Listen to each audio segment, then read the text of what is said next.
So please be seated.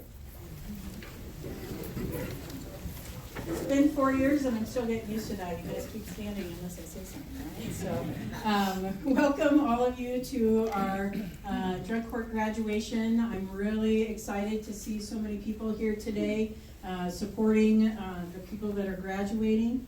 And I'm excited to see so many people that are participants in the court able to see where they will be in the not too distant future.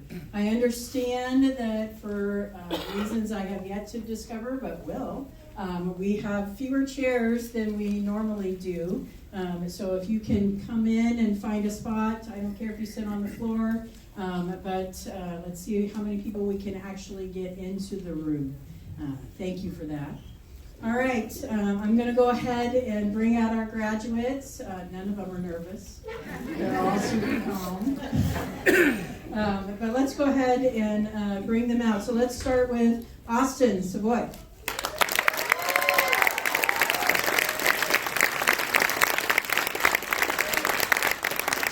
Juan Madrid.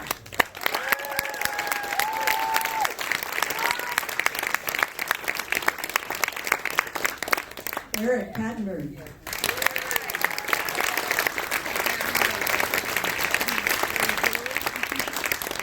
Chase McBride.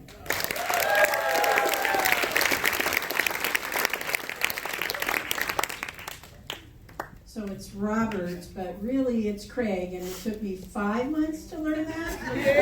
Craig Jacobs.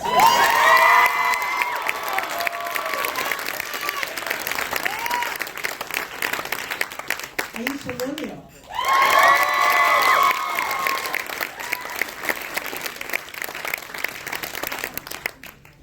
James Jones.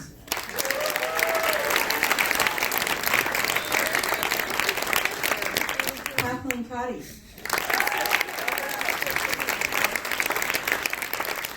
Ashley Rowan.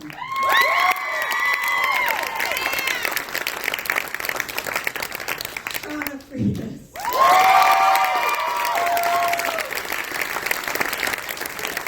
Jonathan Olson.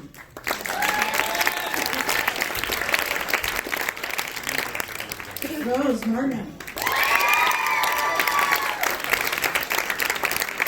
Brandon Severson.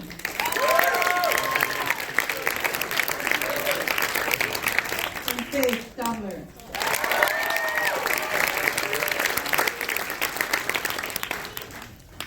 So, most of you that are here know that drug courts work. And I think we've known that now for a while. We are continuing to improve on the drug court model. We are continuing to realize that what we are doing is not only dealing with a substance use disorder, but we are dealing with an entirely different person at the end. These participants that are graduating today are not the people that you're going to see up in those pictures. They have made some difficult changes outside of just their substance use disorder. They have all made changes in their life as it relates to their future careers, as it relates to their current connections and future connections, and their mindset is just different. And it takes all of those things in order to become a graduate of our program. I was able and honored to welcome 4 new participants in our program just this morning, and I asked them, are you ready to work? Because this is not going to be easy. This is not a program where you get to check the box and you're done. This is a program where I am going to ask you, your team is going to ask you to dig down and make some significant changes. And they all told me they were ready. Not sure they all know yet what they're in for, but those in this room do. And that change has already happened for all of these participants. So it's a happy day, but it's also kind of a sad day for me because I won't get to see them on a regular basis, although they've all promised to keep coming back and visit and don't think I won't ask where they're at. So, all right, we do have a guest speaker today, and my understanding is that she understands this journey probably better than some. So I'd love to have Alyssa Ogle, if you could please come forward and give us your talk. Thank you.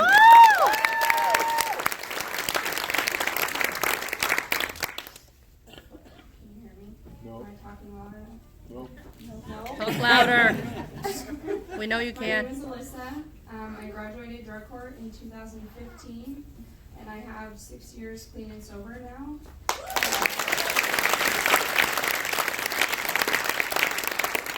been a really long time since I've been in front of this many people. I'm super nervous. I do want to share my story with you guys because I feel like I'm a miracle, and I never thought that I would be here today.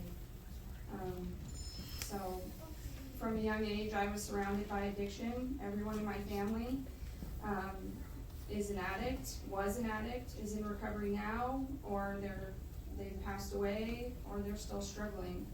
And we also struggle with mental illness in my family, and they go hand in hand in my eyes. So I began my journey early in high school, and I started experimenting and hanging out with people that I thought were cool. And I stopped going to school. I always had older friends, and I just was searching for some kind of high, whether it was adrenaline or breaking the rules or just whatever I could outside of what I should have been doing. So I slowly began to do things that I said I would never do, as we all did. All of those yets became not yets anymore at some point in my life, and I feel like it progressed quickly. My addiction really took off when I started using meth. I started heroin first, I got into meth, and then I started using needles, and that was just it for me. In October of 2012, I overdosed in the backseat of a car with my 1-year-old son, and the people I was with luckily took me to Harrison, but I woke up in the hospital bed, and CPS, the cops, and my angry family was there to take my son from me.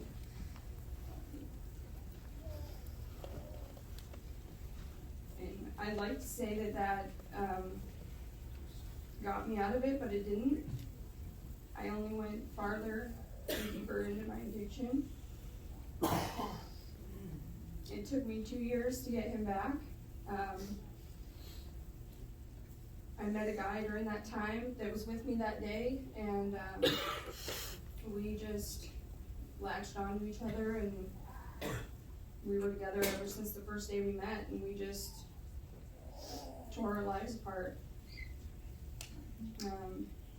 There's so many things that happened in between. I don't really need to go over all the details. I think everybody knows, pretty much what happens from there.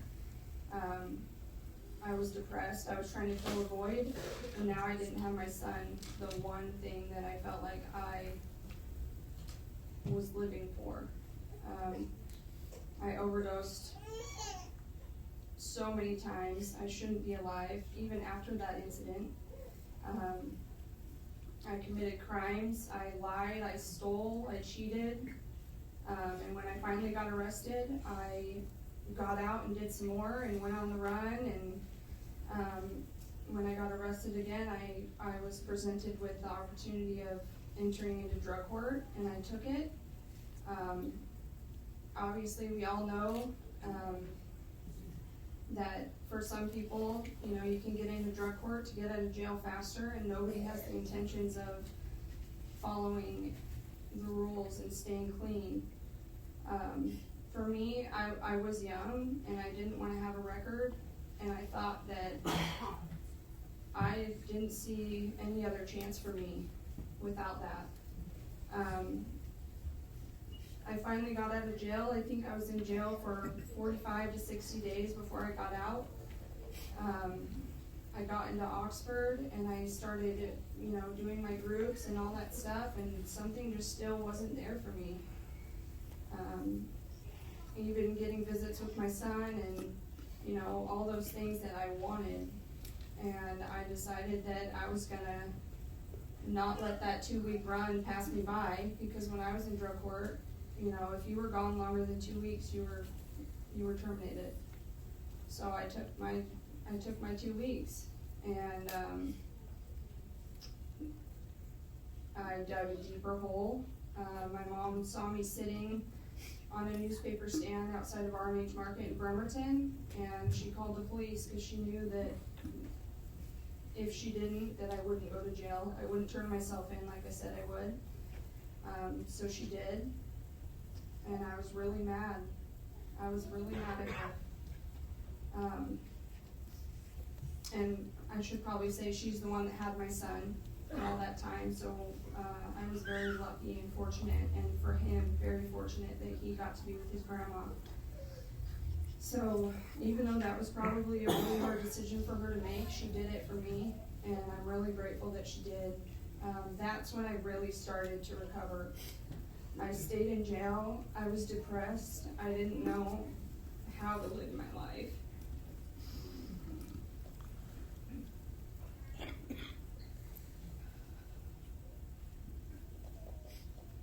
I remember talking to my dad and telling him that I couldn't see myself living any other way. And that all the people that loved me didn't matter. That I just wanted to keep getting high. And that I couldn't make the feeling go away. It's really hard to think about that right now. To put myself back in that moment. So I went to treatment. Scott sent me to a women's treatment. I think I spent 60 days there. A caseworker would bring my son weekly to see me. So I got to start building a relationship with him again.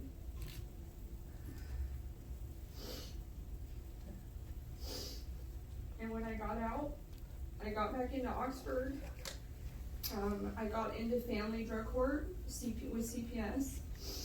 So I did both programs. I was doing family drug court, parenting classes and all their requirements, and I was doing regular drug court with my treatment classes. And when it came time to go to school or get a job, I got a job, and then I started school because I didn't do much in moderation then.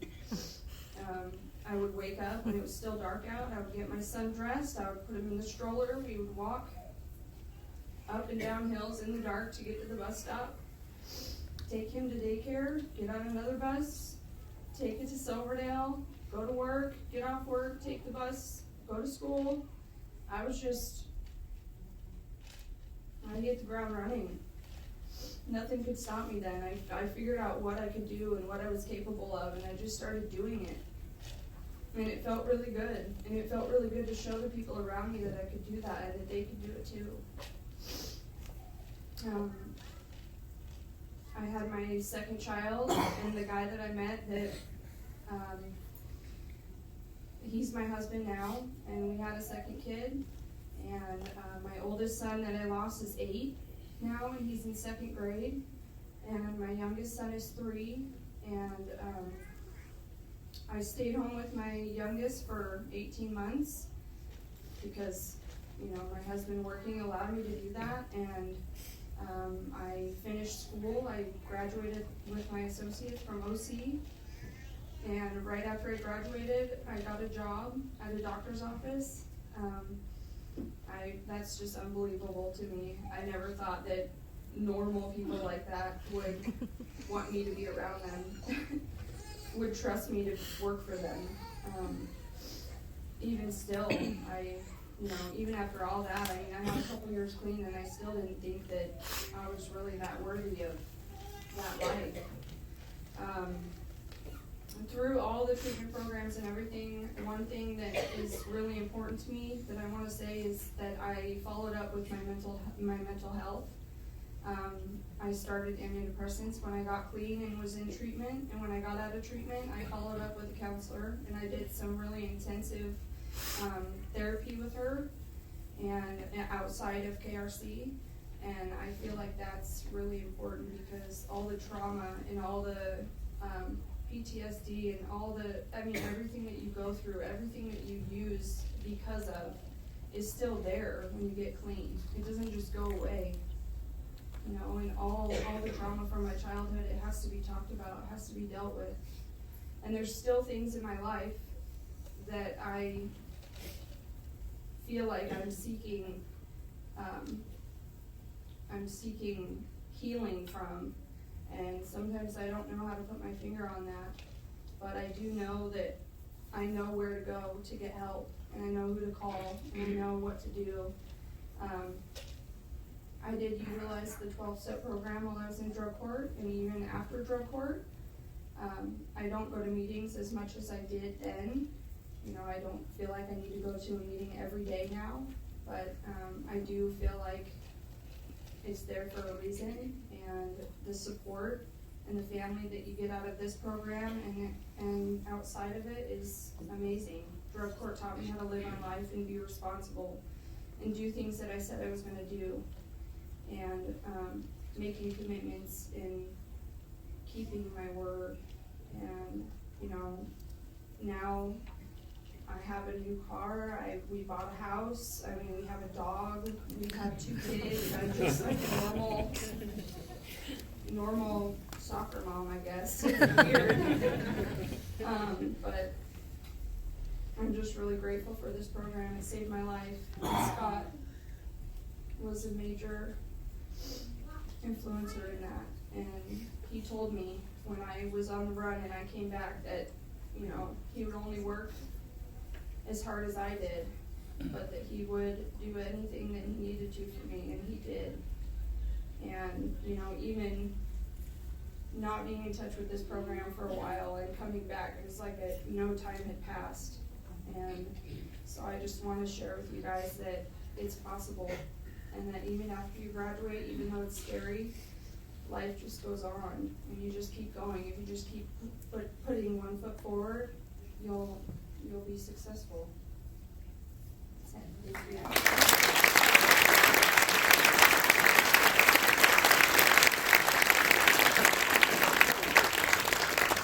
So I want to thank Alyssa for being brave enough to come here today in front of all of these people. I think there are more than she anticipated, and sharing her story, and sharing the story of success through the drug court program, and reminding us that this is just the start of our journey. There's more to come. There's more work to do, and all of the participants in our program understand that, and they know what they have to do when they leave our program. So thank you very much for being here. All right, so I know the graduates are ready, so we'll go ahead and get started. Austin, why don't you come on over here?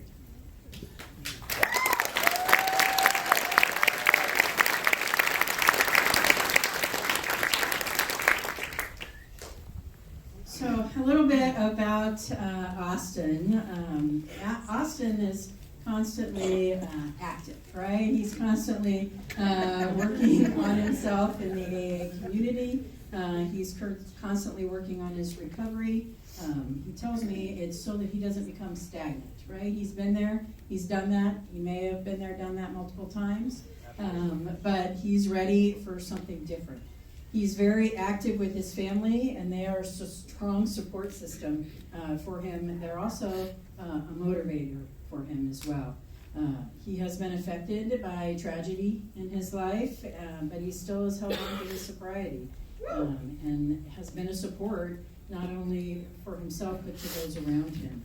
He is a delightful and funny individual, and it has really been a great pleasure getting to know him.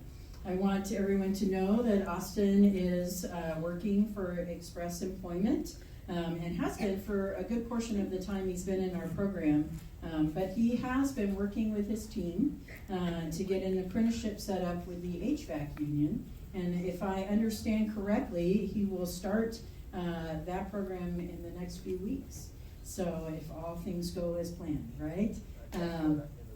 Yeah, at the end of the month he starts. So, he's ready to move forward with life and his career. So I'm going to go ahead and introduce his compliance officer, Janice. Why don't you come up and talk to us about that? Today I'm going to highlight some of the graduate achievements. Austin joined drug court just over 2 years ago. At 22 years old when he joined, he was able to overcome a lot. Today, Austin is a family man. He got his driver's license in the program, and as the judge said, he's taking steps to get his HVAC apprenticeship.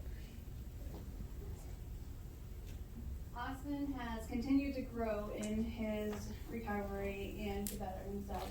He's done excellent in this program. Congratulations, Austin. Thank you.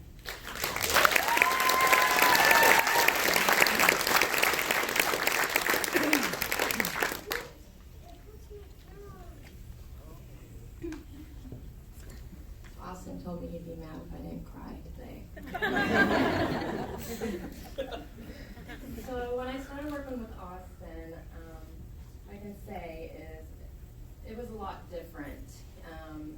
The mentality he had, he was a lot, let's say a lot younger in mind. He's done a lot of growing up.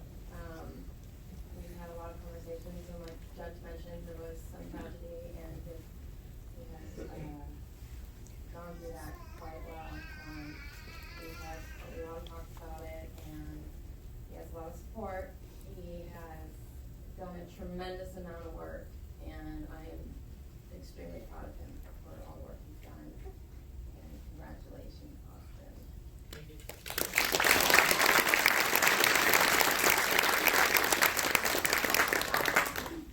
And Austin, why don't you go ahead and tell us how you feel?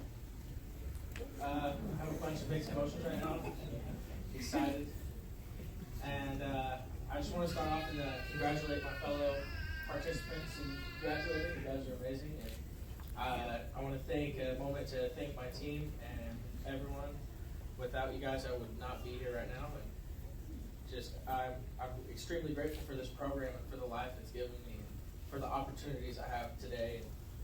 Yeah, pretty much sums it all up. Just extremely grateful. Just anyone of the participants sitting out there, you guys can be right here. You just gotta work for it.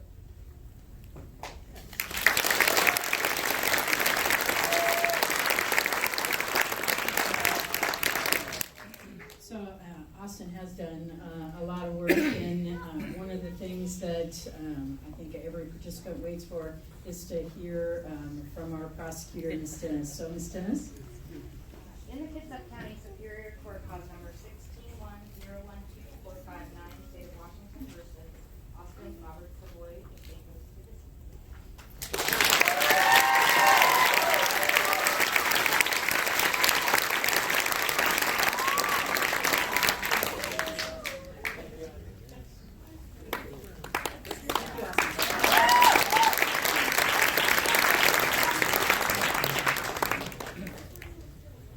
All right, next we're going to hear from Juan. Come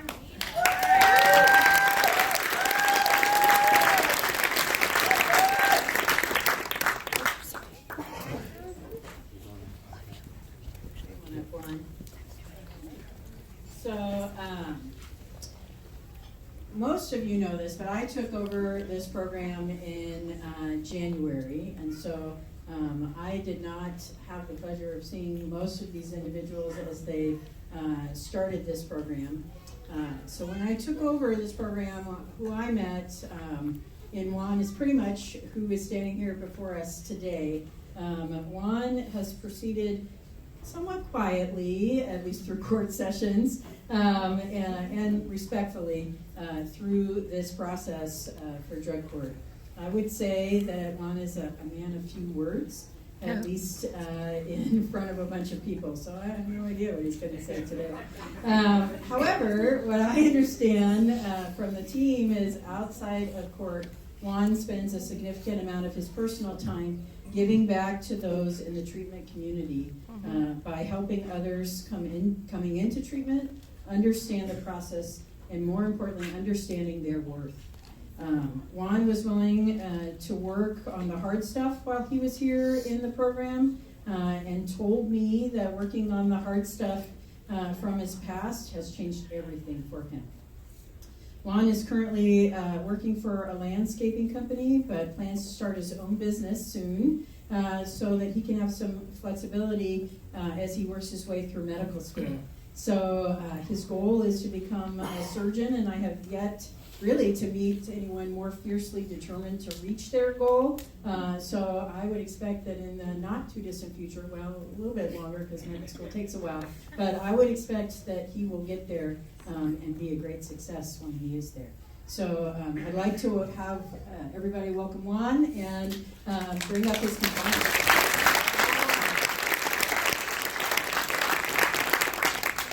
The thing I really appreciate about you is your sense of humor, your honesty, and your courage. You don't shy away from a challenge, like your friend said. You're persistent in working towards things, and you are willing to work on the hard stuff because you recognize that's what it takes to support your recovery, and that is really admirable. So keep up the good work, and congratulations on today.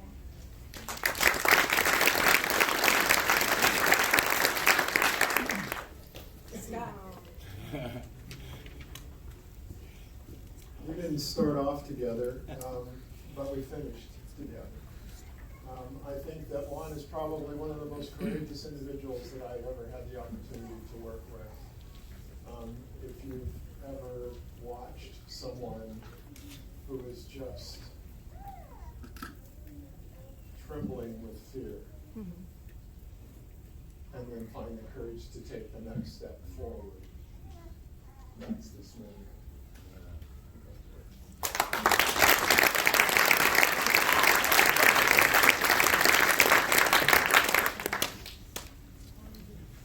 You got this. That's hot. I don't know. All I can say is thank you. And honestly, I couldn't do this by myself. I have good, strong people around me who believed in me when I didn't believe in myself and kept me going. Because there's been multiple times where I definitely wanted to quit and throw in the towel. So thank you all.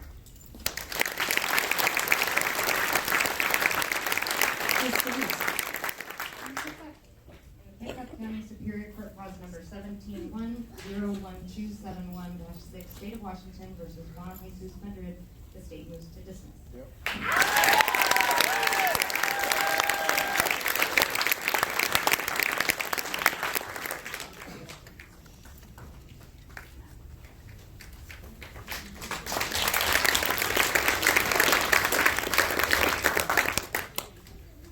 All right, Eric.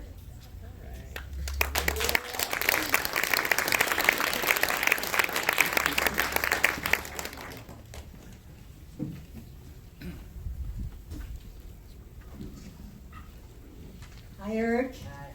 So, Eric, I have learned in the time that I've had the opportunity to spend with him, is a very compassionate man who is always willing to help others around him. He is planning to take that compassion outside of his Oxford environment and wants to help others in the 12-step community as he proceeds into his future. Eric has already begun the process of seeking financial aid to go back to school, to either become a chemical dependency counselor and help others through the journey that he's done himself, or pursue a career in testing and or developing video games. Either will be great. That will be great. Let's go ahead and talk with Kate. Eric, your ability to deal with unique daily challenges has been really amazing because you face those challenges and made hard changes to manage those on a daily basis. And I've been really appreciative that on top of all of that, you've gone further to support people in your Oxford, and you've been so willing to help every time I've asked. And appreciated that. Congratulations.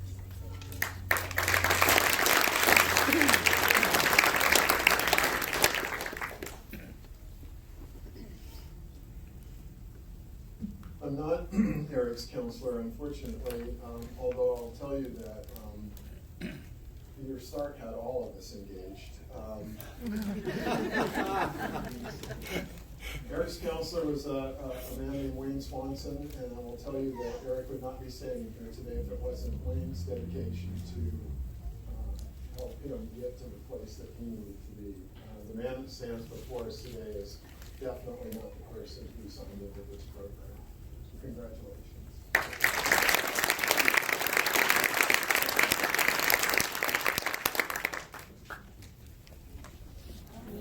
A lot of people, whoa. I do not recognize that person. I want to thank everyone. I want to thank the team for not giving up on me. It took me about a year and a half to finally realize that they're here to help me, and that doing things my way got me here. And nothing good came of it except going into jail, learning lessons the hard way. But once I finally learned it, it was easy. So what I would say to the people still in drug court is, as soon as you give up your way of thinking and doing things, it gets easier. And just trusting your team, and before you know it, you'll be standing up here. I'd like to thank my lawyer who put up with me for, I don't know, a year and a half, trying to get in this program. I'm not sure if, you know, a lot of the team here believed in me, but I believed in myself. I knew I could do it, and took a lot of hard work, but I made it. Thank you.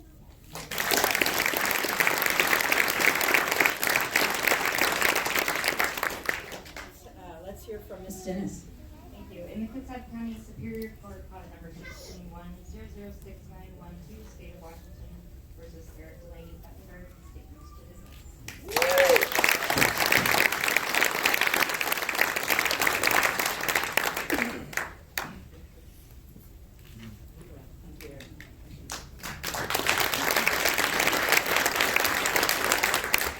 Chase.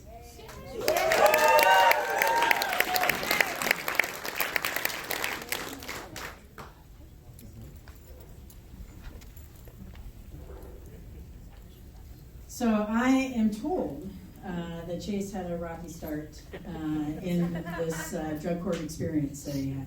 And in fact, I didn't know until our graduation panel that Chase had actually faced termination from this program. He clearly has turned all that around. In fact, I never met that Chase. The Chase that I met in January was determined and committed to his recovery, his family, and his friends. He is active in the 12-step community, chairing a meeting every week, reaching out to help those that are new to recovery.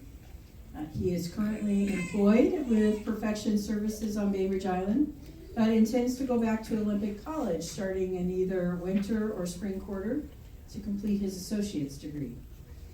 For the future, he's looking into the longshoreman or electrical union. And when in our program, he worked with his team to get his TWIC certificate, which allows him to work on federal ports. In 5 years, Chase plans to be a journeyman level in his chosen field, and even more exciting, to be a homeowner, right? So many good things are coming Chase's way. So let's talk to his team. Let's start with Caleb. Chase, you've really grown up in this program. I've been really honored to see your transition to fatherhood in particular, because I think that's when I really noticed how mature you were, that you were able to see that, like, being a good father meant also prioritizing your recovery, and you're able to balance both of that. So it's been such an honor to watch you. And you're a super cute little girl. So congratulations.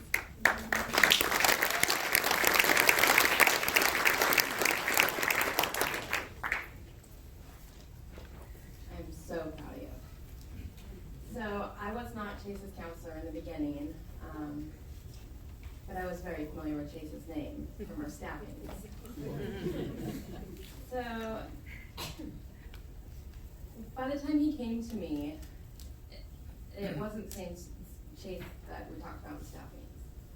He came, when he came to my caseload, he was prepared to talk, he was prepared to work.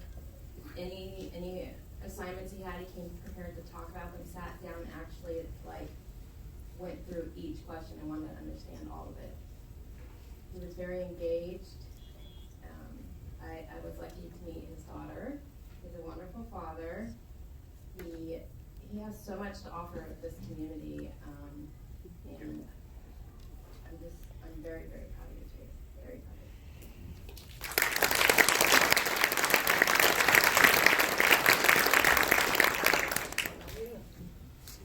of I did have a horrible start in this program, and it took me a very long time to get to where I am today. I've been blessed with just everything that's good in my life because of this program, like including my daughter, my friends, my job, my family, and everything else. And I just want to say thank you very much, and my team.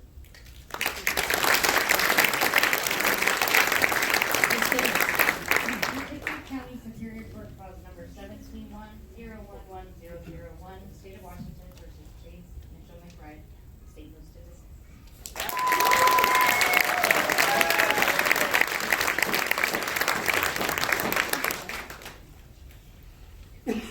All right, Craig.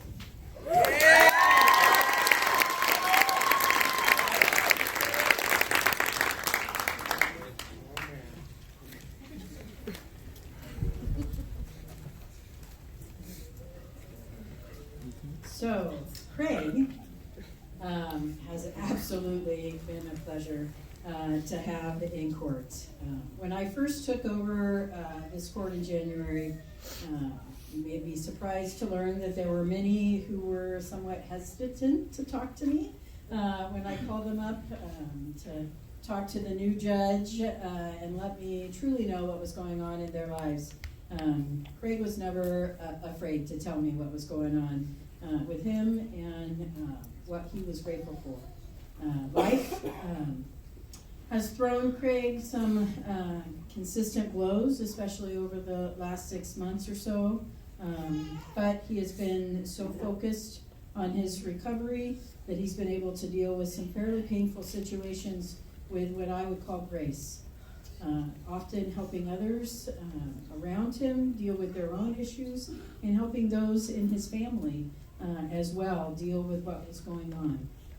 His support network through these issues has been wonderful, and he has also been a rock himself to those in his support network.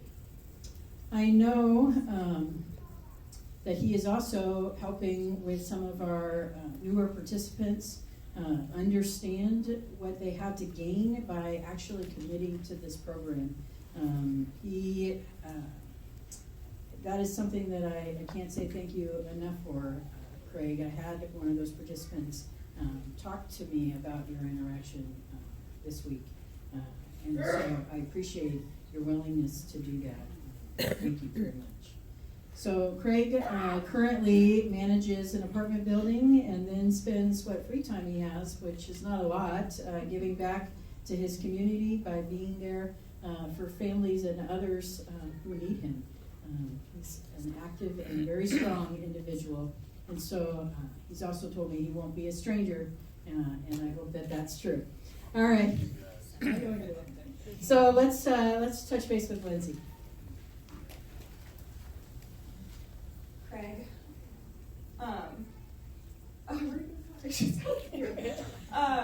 you have just completely turned it around. You are not the same person you were when you first came in the program. And when Craig first came into my caseload, he got everyone's favorite sanction, which is daily check-ins at 8 a.m. with me for a month. But during that time, I got to see where you were, and you were someone that was closed off, someone that didn't really trust the program or the team. And to see who you are today is it's just amazing. You're an honest person. I know one of your favorite sayings is, what do you say? I say nothing but the truth, right? Yeah. The truth. You're a man of integrity. You wear a seatbelt now, which is amazing. But you are just a success story, Craig. I'm so proud of you. Congratulations.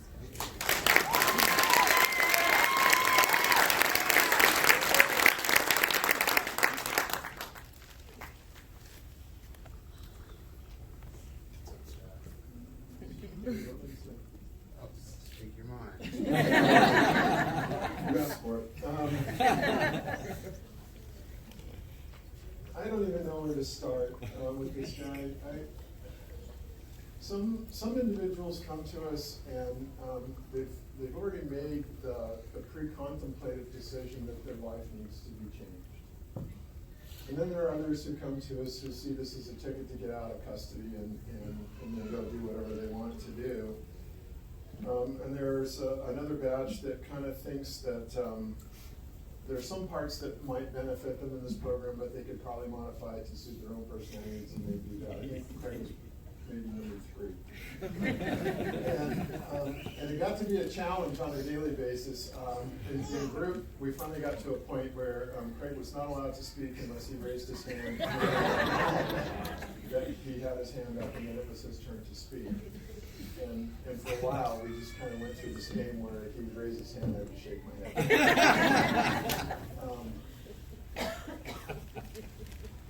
Yeah, I can't believe what you've done. We need it. The judge touched on some of the things, and Lindsay, I think, spoke really, really well, and I know that she did a better job of controlling her emotions than I'm doing right now.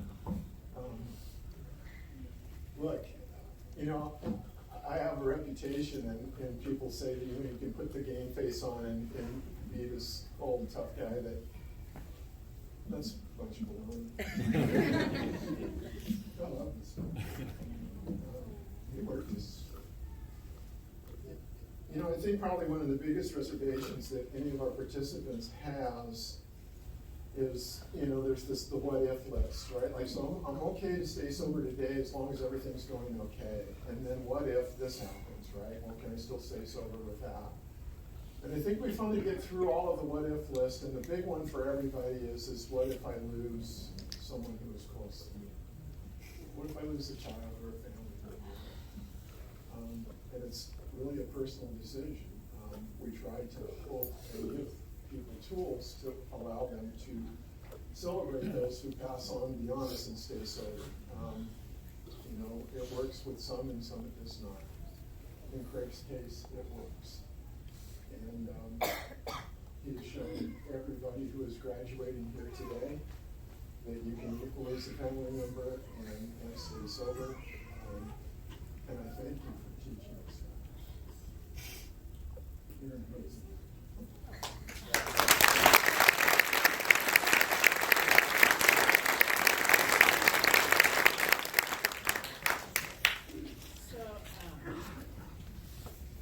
I just have to say one more thing and maybe lighten it up a little bit. Lindsay mentioned that Craig now wears his seatbelt. I will tell you, when I took over the program from doing the juvenile treatment courts, and we got creative out of juvie. And so, was it the third ticket? So the third ticket for failing to wear the seatbelt, I was like, come on now. So we decided to think outside the box. So Craig came up and I told him that, you know what, I'm sending you to driving school. And I will tell you, so when the participants come up, not everybody behind them can see, really only they're facing me. And the play of emotions across his face was pretty entertaining, actually. But he took a moment and was like, "Really? Okay." But he did it. He did it with grace. He tells me, and I'm going to choose to believe him, that he actually learned some things from going there. And since then, there have been other participants that have joined him at various driving schools in our county and out, because I think I sent you to Linwood. But now he wears his seatbelt, because as a member of the legal community, I know we have law enforcement here as well, and we have defense attorneys and prosecutors. I don't know about you guys, but I've read too many police reports about what happens when you don't wear a seatbelt, and Craig and I had a little conversation about that. So he wears it now, and that's just one of so many changes that he has made in this program. So thank you, Craig. And why don't we hear from you?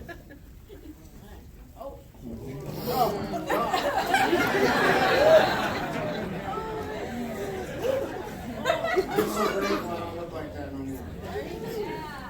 I got this to read real quick. I wrote it all down. I accept this as a blessing for me, my sister, and my son in drug court, together learning about recovery and support for each other and others. To you, Judge Dalton, Scott, Lindsay, and anyone else that helped me, you know.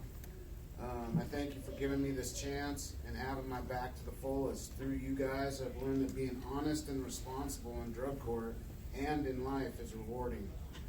And to my sister, Isis, both my sons, we're all sober together. Let's keep it going. And to my new circle of clean and sober friends, we got to stay connected. And to my dad,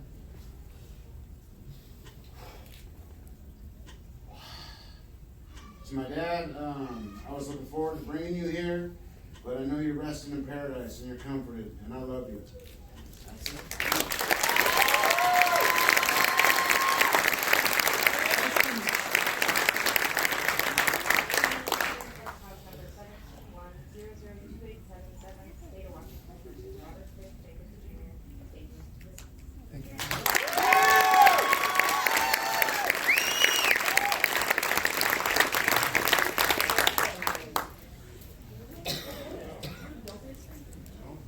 All right. Aisha.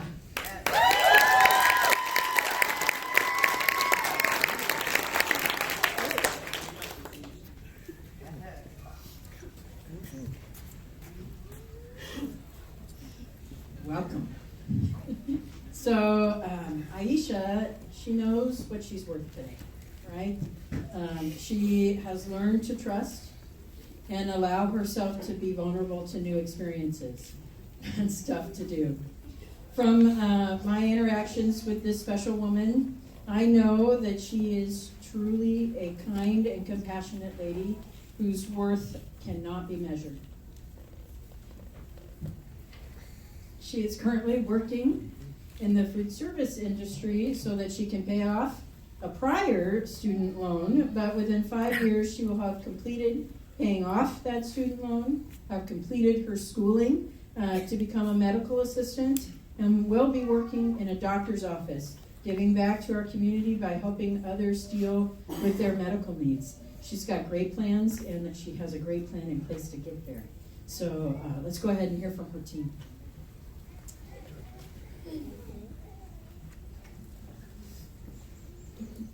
Aisha joined our court about 2 years ago. I really enjoyed working with Aisha. And the reason is because she's just such a smart leader in our community. She's been somebody that people look up to. I really enjoyed having her in my MRT group. I just seen her grow so much. A couple of the accomplishments that Aisha accomplished, she got her driver's license in drug court. She started a business. And I stole this from your panel thing, but today she has a home, a job, an amazing relationship with her friends and her family. Congratulations, Aisha.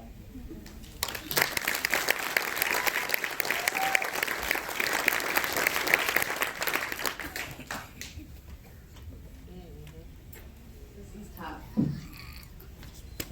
So Aisha's been with me from the very beginning, and in the beginning, I don't think she was quite sure if she could do this. I think there was a couple times she came to me and said, I don't know if I could do this. But at some point, Aisha started believing that she could. The whole time I believed she could, and I told her that. And she was never afraid to come to my office if there was an answer that she needed or help solving a problem. She would scream at me from across the parking lot, hey Amy, and I'd be like, are you okay? No. I'm like, you need to talk? Yes. And so we'd go talk, and by the time we were done with the conversation, Aisha had figured out the answer on her own. And that's typically how those conversations went.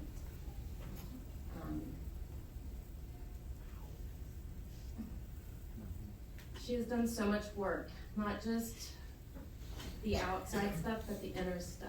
And it's an honor for us counselors to be a part of that. Having someone trust you with the most vulnerable stuff, and you build this relationship with somebody over 18 months or longer. And through that, you do love them. And I do love you. You're an amazing woman.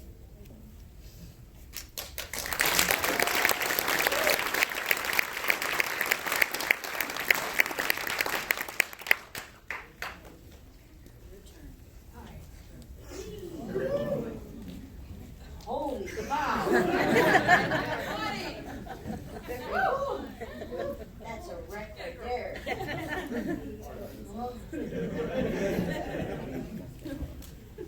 I'm just very grateful for the opportunity to be in this program, and I wanted to thank everyone on my team and thank you for working with me. I want to thank all my family and my friends for all the love and support on this journey. I'm hoping to keep it this way. That's my goal, for sure. And to my other half, Curtis, thank you for all your love and support. And I love you to the moon and back. Thank you for loving me and loving all my flaws. I know I'm hard to deal with sometimes. But here I am, Mom and Dad.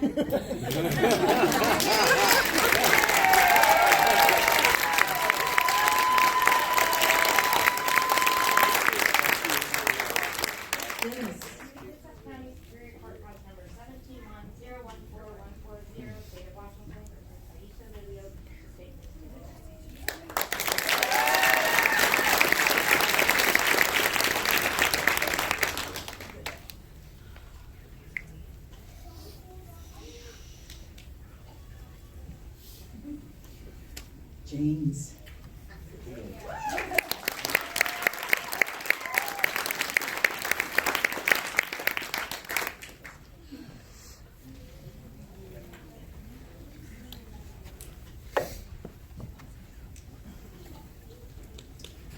So James has also been a quiet but determined participant in our court. He appeared to me, at least, to always have a plan, a schedule, a routine to get accomplished what needed to be accomplished. He appears to be consistently driving himself forward to better himself. And a part of me had just assumed that this was how he had always been in life, had a little bit of a drive to move forward, had been a little bit organized, that this wasn't a complete and total change. However, as I talked to him in our graduation panel, he indicates to me that this is all new. And he really embraced the I'm going to do this life thing in a totally and completely different way. And he has made a commitment to himself for a better life when he joined the program, and I think now he has it. So I don't think James will ever look back. He's currently has a strong commitment to the 12-step community and plans to continue to grow that commitment after graduation. He is currently a lead at Amazing Grace Painters, where he has found friendship and a kind of family environment. He plans to continue there and work with the owner on their plans to grow and expand the company in the future. And I just think the sky is the limit for James. Let's go ahead and hear from his team. Janice. So James has been in drug court for 20 months. I agree with the judge. He is really driven. While he's been in drug court, he's been able to maintain stable employment for over a year and a half. He has developed numerous healthy relationships that support his recovery and growth. He recently bought his own apartment. James has just been doing excellent in our program, and he will continue to reach all his goals.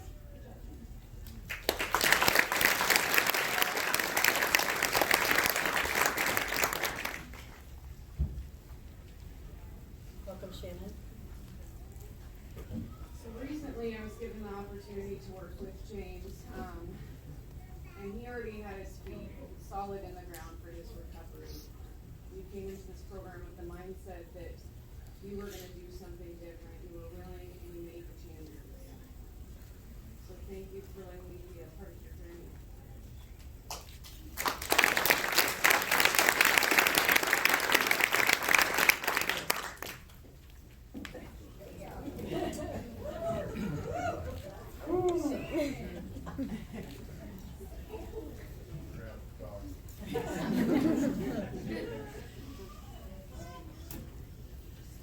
It's amazing.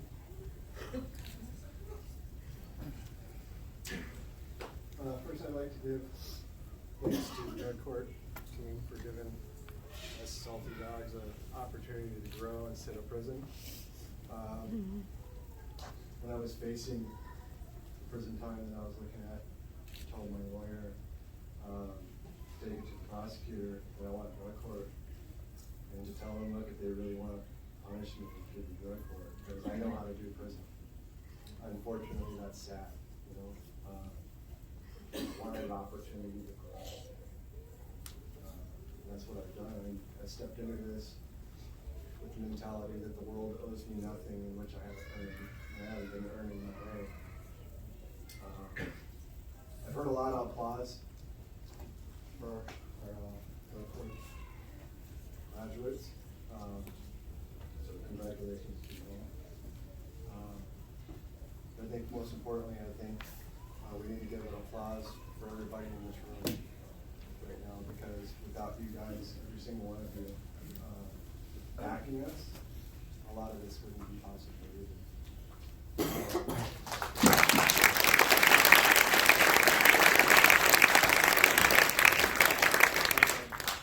Not giving up on us. The support group that I've gained in this is because of the court and because of the man that I am. I got a newfound family, I got a beautiful girlfriend, my daughter, family, friends. But to all of you, you guys, don't give up, because this is where the miracle is. Thank you. Well said, Jeff.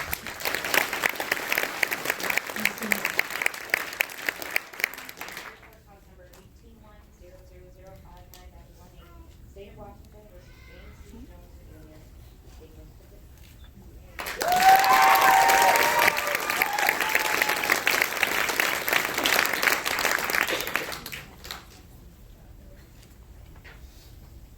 Kathleen.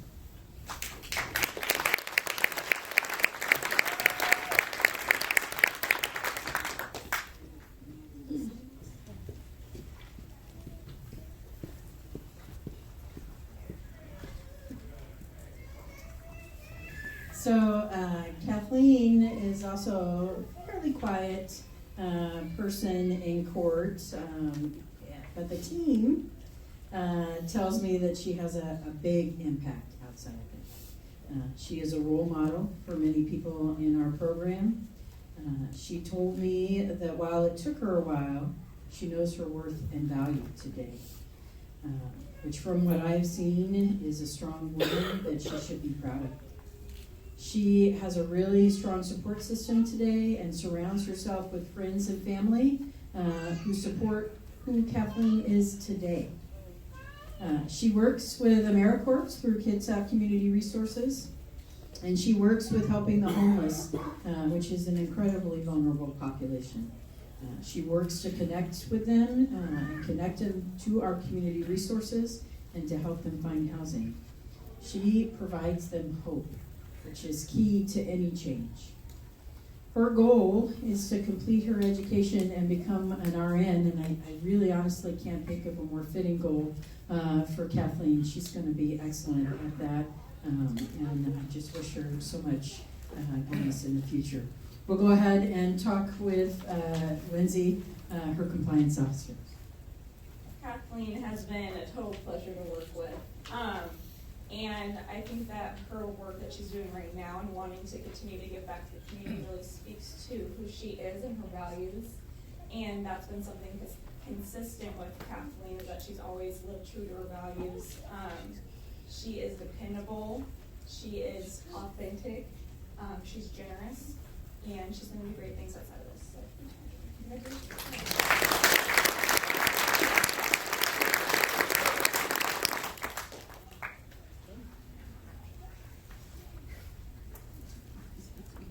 So I agree with all of the things that have been said about Kathleen, but something you may not know is when you and I first started working together, I would say, "Hi Kathleen, it's nice to meet you. Welcome to my office. What would you like to work on?" "Everything's fine." "Well, how's that working out for you?" She's like, "I don't even know what's up." So I really appreciate your determination, your consistency, your ability to become vulnerable in a time where you may not have felt safe to become vulnerable. You've made amazing changes.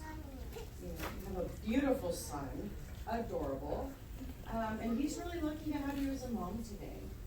That may not have been somewhere where you might have thought you'd be someday, but he's lucky to have you as a mom. So congratulations.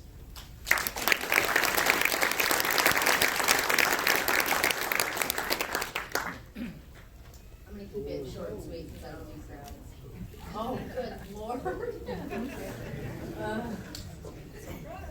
Yeah, I remember her, and I'm gonna do everything I have to to never go back there. Thank you to my brother and his sister, my sister-in-law, my coworkers, Allie. I wish my mom and dad could be here to see this, but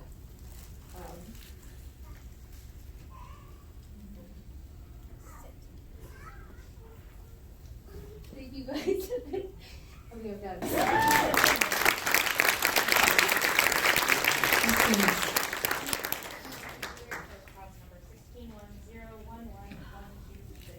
State of Washington versus Castle County State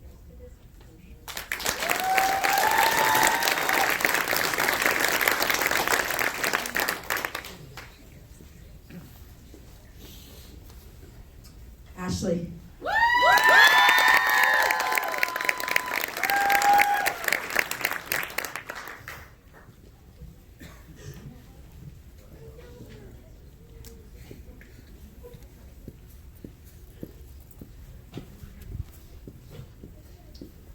So Ashley has been a great support to so many other women in our program.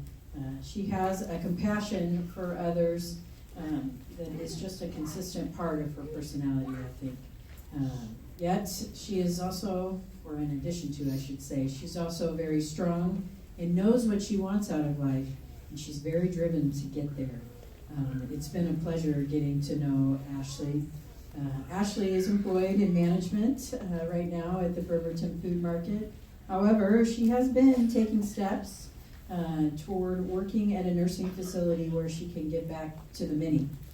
A big part of being able to pursue that dream will be fulfilled today as part of her graduation from the program and the dismissal of the charges that brought her here. She already has a job lined up, I believe, and knows what she needs to do to make her dream of becoming a CNA a reality. And I just want her to check in and tell me when it happens, because I know it's going to. So let's touch base with Kate. Actually, I was trying to think of words that like really comes to mind when I meet with you, and it's authentic. And you're authentic, you tell it like it is, and you don't just like do that for other people. You turn that inward and look at what you need for yourself, and then you're strong enough to ask for it and be persistent in reaching out and working towards that goal. Like Judge Street said, you're such a strong support to other people and are so compassionate that you took like what was a small opportunity and went further than you expected to support women in earlier phases. I really appreciate you the wonderful work you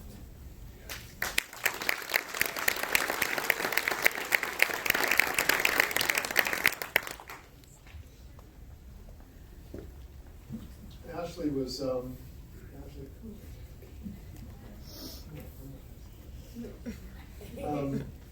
Ashley was all set up to graduate and caught a little bit of a snag, and it set her back a couple of months.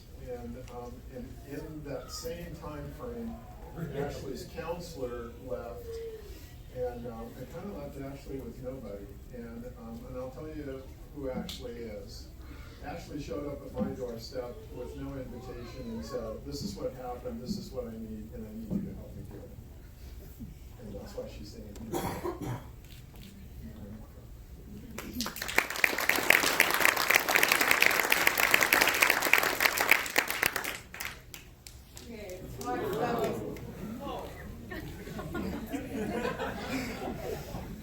That's a rough picture.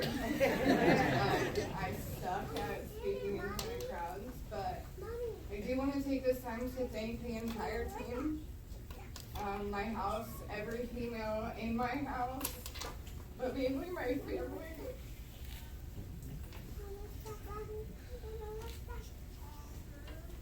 She made me never watch over me. And I love you so much.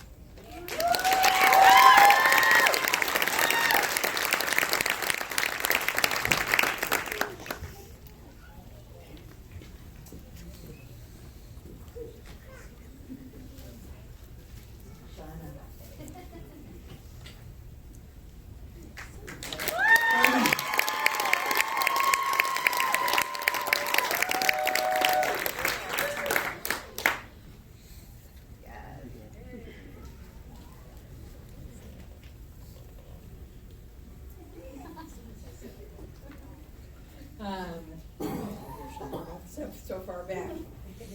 Shauna is truly an amazing woman who takes her recovery really seriously.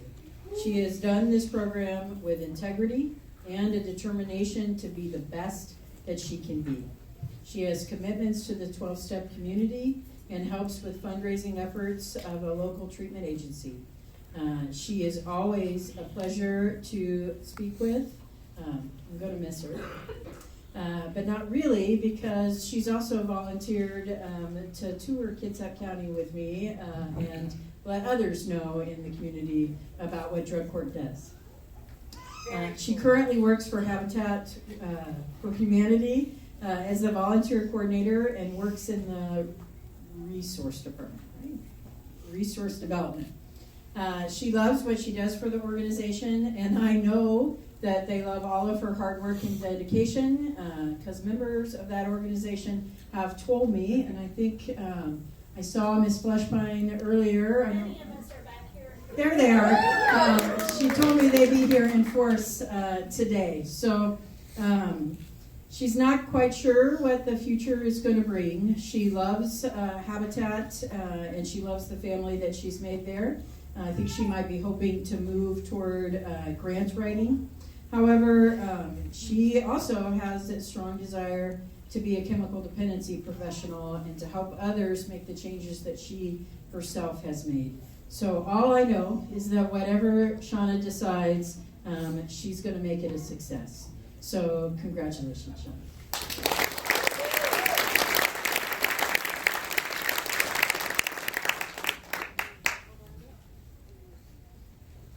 Shauna was in drug court just about 20 months. I talked to Shauna yesterday, and she said I could tell a little bit about our story when she first got into drug court.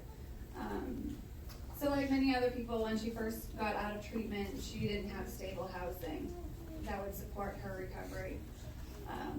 And without a safe place to go, and she had a dog, and she had to make a tough decision. So she put herself in her recovery first, and she had to give up her dog. She gave it to a nice home, and she got herself into Oxford. From there, she was able to get herself stable in drug court and her recovery. She was also in Oxford and able to connect with a previous landlord that had evicted her and paid off all her debts and became an active housing advocate in our community. Shauna has an amazing job now, where she's giving back to her community. She has her own home. She's a mother and a huge leader in our drug court community. Congratulations, Shauna.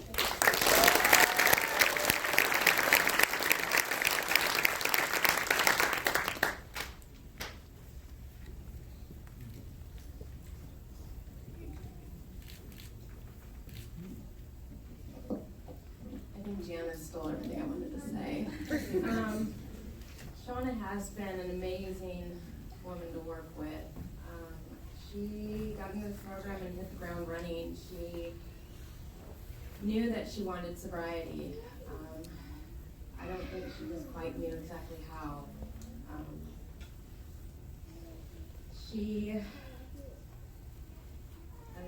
don't know what to say. There's so much to say about Shauna that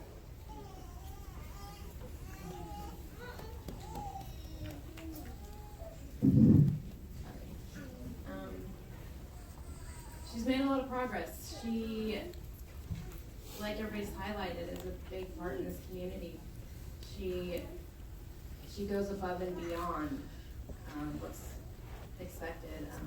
She gives to people. She helps people. She doesn't hold back. I mean, she has a huge heart, and you can just see it. She wears it on her sleeve. This isn't gonna be the last that I see Shauna. I have a feeling of that. I'm very, very proud of you. I'm proud of working with you. I'm honored to be a part of that work with you. And I hope to see you around. Congratulations.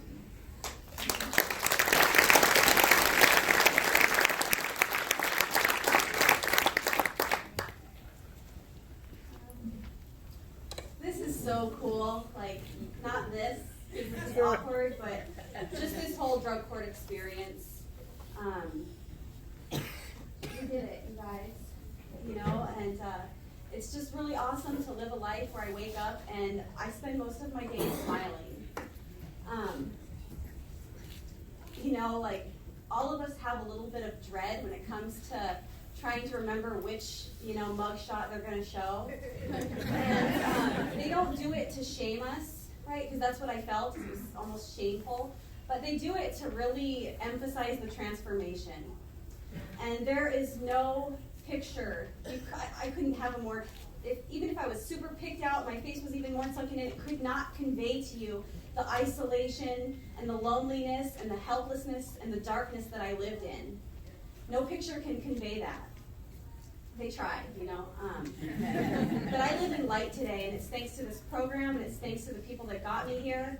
Sergeant Renfro, Sheila Newbin, Barb Dennis, the entire drug court team, my counselors, Scott and Amy. You guys are all amazing. I have wonderful friends. I have an amazing employer and coworkers, and I just thank everybody for being in this room.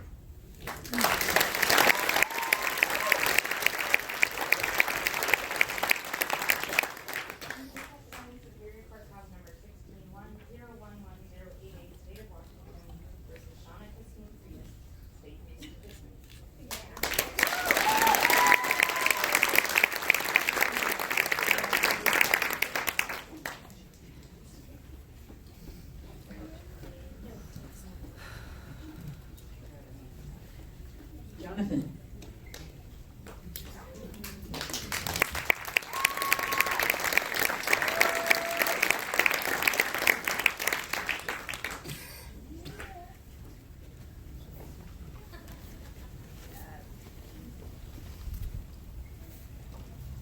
So Jonathan has also been quiet yet driven participant in our program. Yet he is very open with those that interact with him about his journey of recovery and how he maintains his sobriety today. He is determined and has a pretty great plan, I think, for success.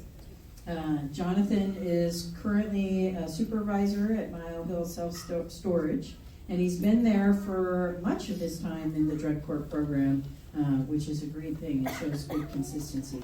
But in part, he's been there for as long as he has because he has truly found a family and a home there and plans to be with this company for the foreseeable future as they grow and develop. So congratulations, Jonathan. Let's hear from your team.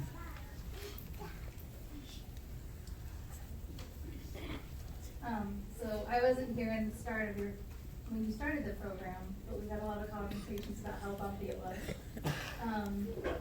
But when I met you, all I saw was someone that was determined, knew what he wanted to accomplish it, and just got things done. And so when we met, it was all about, like, you were on top of things. You brought problems to me to check up on that would be problems months down the line, but you were already looking ahead on what needed to be accomplished. And throughout all of that, my favorite thing is that you've done this program with honesty and integrity. You didn't do it trying to tell me what I wanted to hear. You are on top of things and thinking about what was working for you and keeping those conversations open. So, congratulations.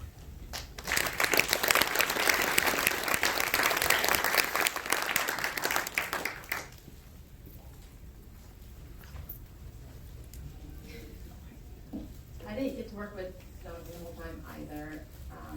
I did get to work with them towards the last few months.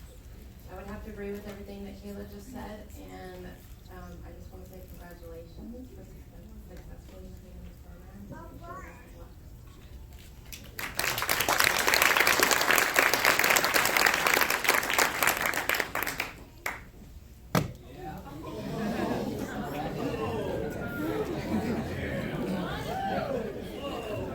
So, I'm just going to do really a series of shout-outs. Start with my lawyer, Janice Lacrosse, because somehow she looked at the guy in the photo and asked me if I knew what drug court was. So I didn't know how she put that together. I took her word for it because it sounded like she knew what she was talking about. And because of that, I get to thank everyone up here, because most of these people have had me on their caseload, and if not, they heard about me when I first got in the program. And so I'd like to also shout out to Nadia, my counselor at KRC Inpatient. She has a lot of soul and she gives it her all at her job. And that's pretty much all I got. So thank you. Very good.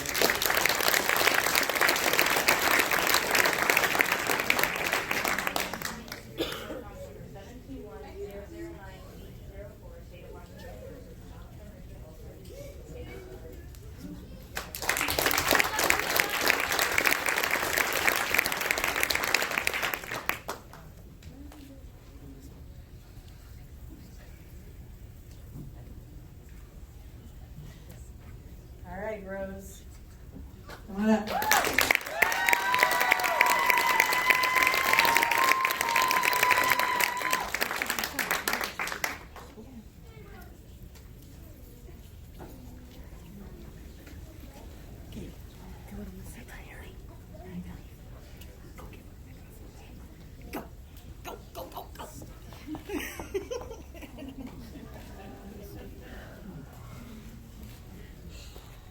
All right, Rose is going to make me cry before I even start talking. So, Rose always has a positive attitude. I love seeing her smiling face in court. She is a very busy and active mother. She makes her life today about her recovery and her family. She is happy and she is successful. She has worked her way into her current job as a tow truck driver with Chico Towing while she's been in drug court. I will never forget how happy she was the day she came into court and told me about her new job. She loves it. She plans on continuing to learn and hopes to one day own her own business for heavy construction equipment. And I just think the sky is the limit. Rose has such a positive attitude and such a drive that many great things are coming her way. So let's talk to her team. Rose has had an amazing journey, and one of her biggest accomplishments is getting her son. She's worked really, really hard in the program. What I've always appreciated about Rose is whenever something got in her way to reaching her goals, she would figure out a way to problem solve it, and she would just move on to the next step to get there, and she kept doing that to each and one of her goals. And I remember with your housing, in particular, you were initially denied to move in there, but you were persistent, you advocated for yourself, and you eventually got that housing. And I think that speaks to who you are and what you've been doing in this program. Really good job.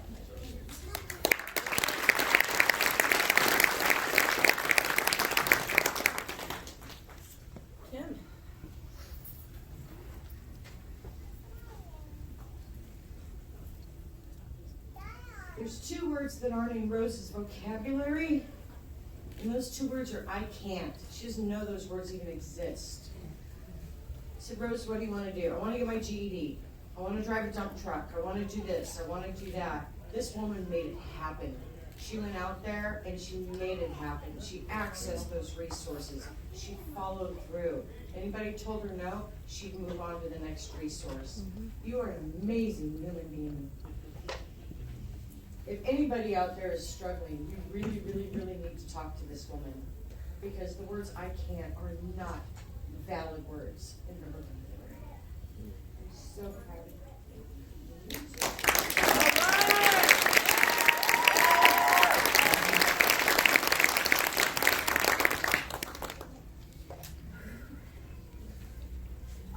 So, I just want to say that when I came to this program, I was broken and lost. I didn't have a son, and my life felt like it was never going to get better. And I prayed for this program, and I was finally granted it.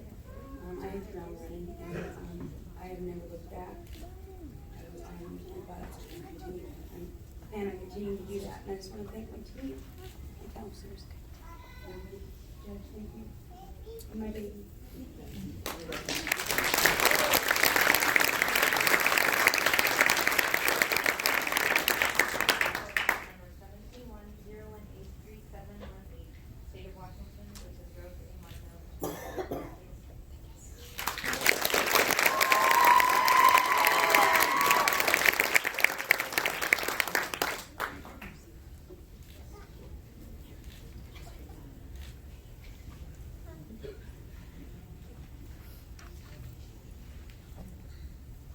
All right, Brandon. All right.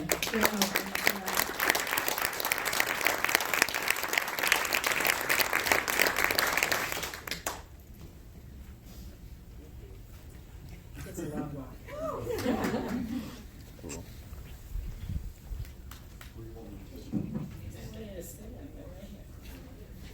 So, Brandon, I feel like I'm just recently really getting to know Brandon, and I'm getting to realize just how persistent he has been in pursuing his recovery.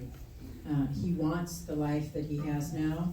In this life, he has good friends, a close family network. I would also like to add that I'm also learning that Brandon approaches life with one of the best senses of humor I think I've ever seen. And it frequently affects those around him as well in a positive manner. Brandon currently works for Net Systems on Bainbridge Island, but he plans to continue his education in the near future and then travel north to work for a big fishing company on a fishing boat. And he's got great plans and a way to get there. And I think in the not too distant future, that's exactly where he'll be. So let's go ahead and touch base with his compliance officer, Janice, who's looking at me like I just took all of what she had to say. Sorry. Brandon was in drug court just under 20 months. He was one of the few people that have been on my caseload from the start of this program to the end of it. Brandon methodically worked his way through drug court and tackled his goals to better his life. In the beginning, he quickly stabilized his housing in Oxford, and then he started tackling his goals. His first big goal was to save money for a car so he didn't have to take the bus. It was a challenge initially for Brandon to get employment. He persevered, he found a job. With stable employment, he continued to tackle his goals for financial stability and independence. He continues to work hard, and I think you're one of the few people who have said, like, I am so proud of myself. Why would I ever not want to live a life of recovery? You just recognize and you've expressed so much gratitude for everything that you've achieved in a short period of time.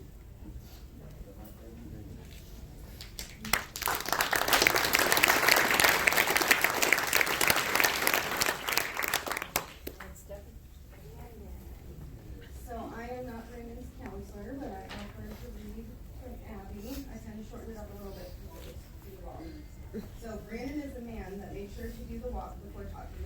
There is never a cliche treatment response with Brandon. He instead let his recovery choices speak for themselves.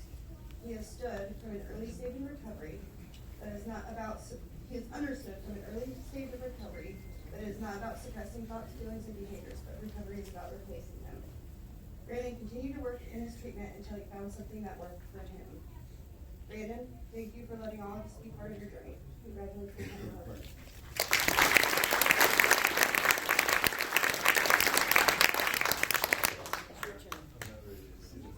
You're not ready for the picture. Oh, wow. Wow. Okay, that was a lot of stress right there. I'd like to say that I've got good news, that I just saved 98.8% of jail time by switching to drug court.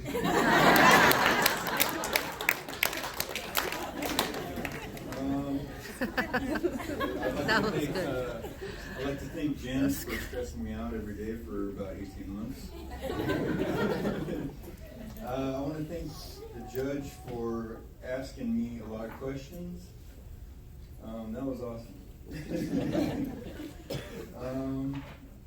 I want to thank my roommates for being here for support. That's awesome. Thank you. I want to say sorry to my dad for stressing him out constantly for the 15 years that I've used. If my work is here, I don't think my work's here, but yeah. I want to thank, I also really appreciate when I see women that have actually lost their child, and they're actually getting them back. I really appreciate that. I want to thank everybody for doing the thing and completing. That's it.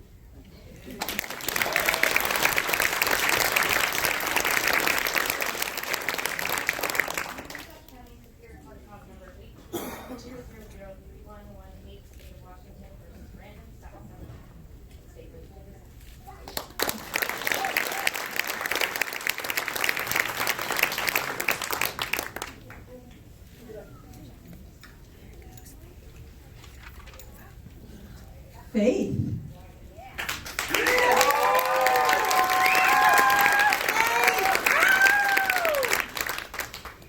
Faith really does it her own way, right? She just walks this way. So, Faith is one of the most, if not the most, positive person that I know.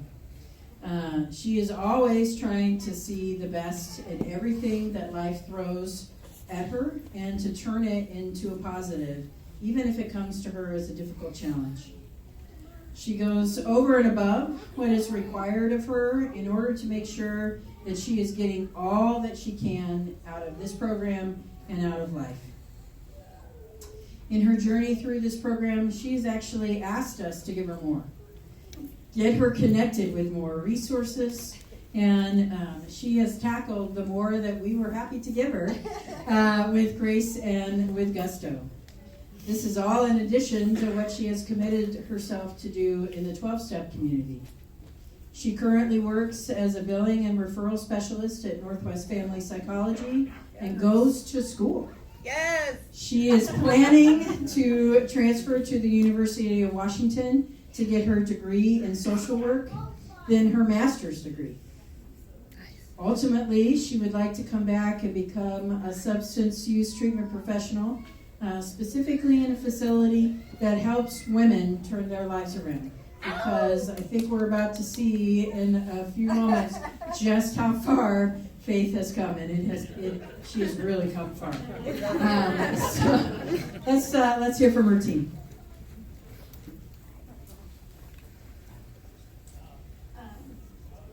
So Faith joined drug court in February 2018. In the short 20 months that she's been in our program, she has built connections with the community all around her. So I want to share her recipe for success, especially all my new Phase 1 people that are here. So Faith has been so successful in drug court because she asks for help when she needs it.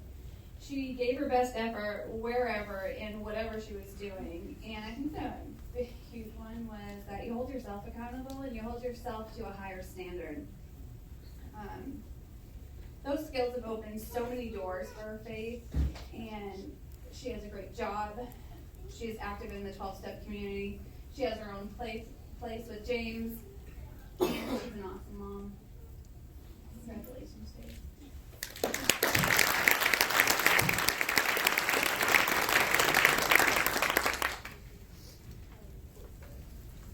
So first off, I'd like to apologize that the counselor couldn't be here, because I know how important it was for somebody that knew you to speak for you at graduation, right? So I went ahead and I talked to a couple of counselors, so I learned about some of the stuff that you went through when you first came into treatment, about learning to set boundaries and find a place for yourself. You worked through fear about having a relationship with your father. Learning to forgive yourself, mentoring other women in the Alhana house, giving back to the community. So for those of you out there who have questions, I would encourage you to ask Ms. Dobler, because the world can always use a little bit more. Congratulations.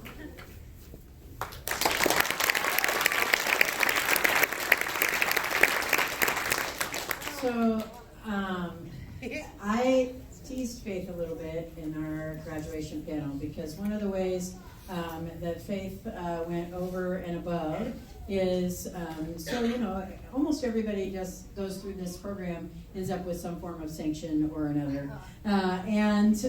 Faith was going to school at the time, and I gave her a sanction asking her to learn a little bit more about creatinine and how it works in our system.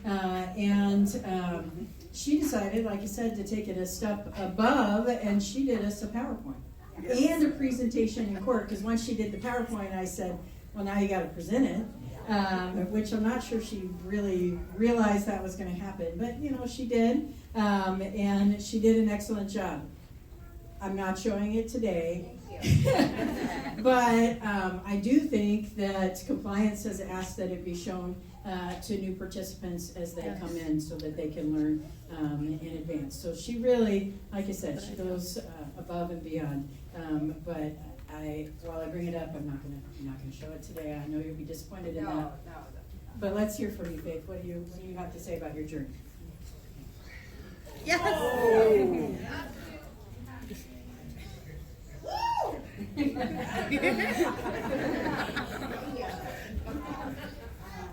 I told her.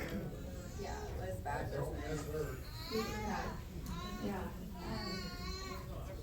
I practiced what I was going to say in the shower today. It's just not coming. Sometimes the biggest storms are the prettiest rainbows.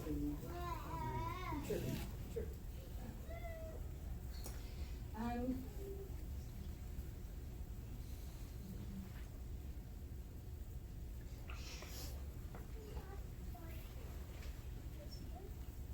I want to thank my daughter for letting me be your mom again. Period.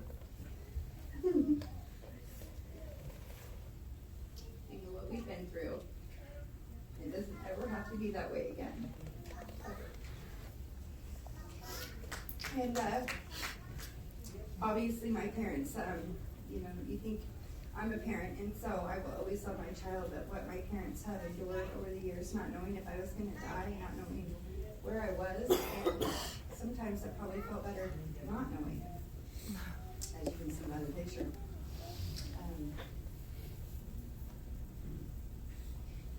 I never gone into drug court just to get out of prison time. I've already been to prison as well.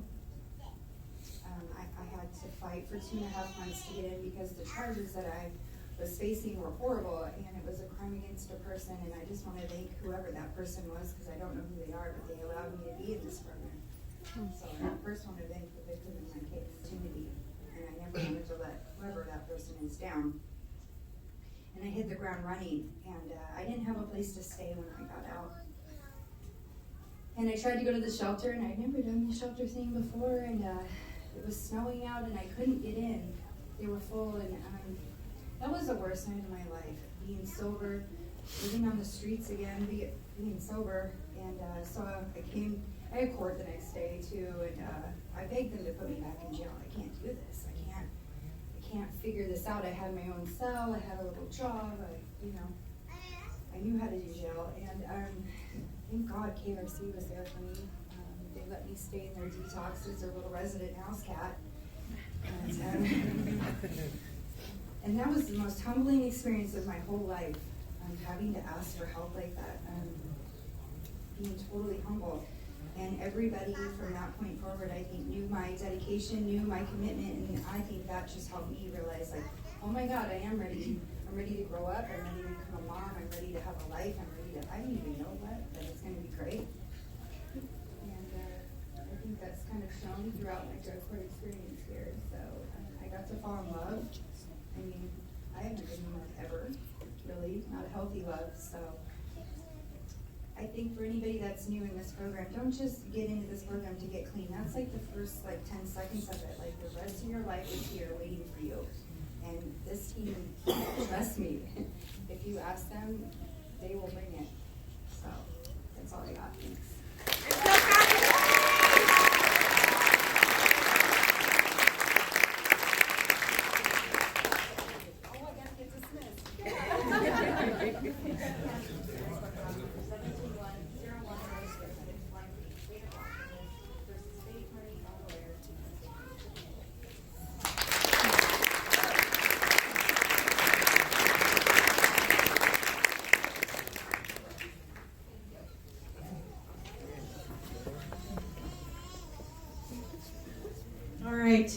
So I want to thank all of you for being here today. I want to thank all of our graduates for the hard work that they have done and the complete changes to their lives, really. I mean, we saw the before and after pictures.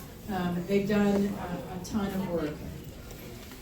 I want our participants that are here now, and don't you believe it yet, our participants that are here now, I want them to look at what is before you and realize what you can have, right? This can be you and will be you if you put in the work. We are here to guide you. We are here to help you. We're here to give you whatever opportunities we can. And we'll reach out to the community, and the community will answer. And it's just, you have to be ready and willing to put in the work. And that's certainly what happened for the people behind me. So thank you all for being here today. Have a safe weekend, and I hope to see you in January for our next graduation.